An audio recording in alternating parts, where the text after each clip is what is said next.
Welcome to Chillin' 101. We hope this video helps.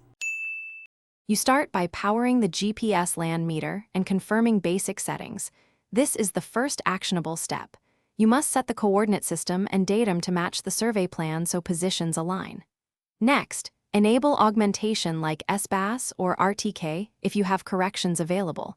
This reduces error quickly.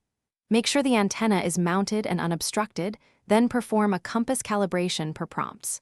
Once done, walk outside with a clear sky view and let the receiver acquire satellites until HDOP stabilizes. You now configure how each point is measured and stored, which affects accuracy and workflow. Choose single shot for quick checks, averaged if you need better precision, or continuous logging for boundaries. Set averaging time and required decimal precision. Then define your point naming convention and sequence to avoid confusion later. If using differential corrections, connect to your base station or input known control coordinates. This ties raw fixes to real-world references.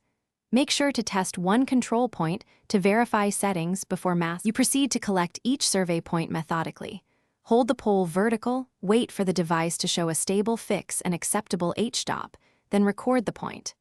After collecting several, verify accuracy by remeasuring or comparing to a known control point so errors are caught early. When done, export the dataset into the project's required format and back it up to both the device and cloud or a laptop. If you see large deviations, retry the point and check antenna mounting as the key troubleshooting tip. Thanks for watching. Consider subscribing if we helped you.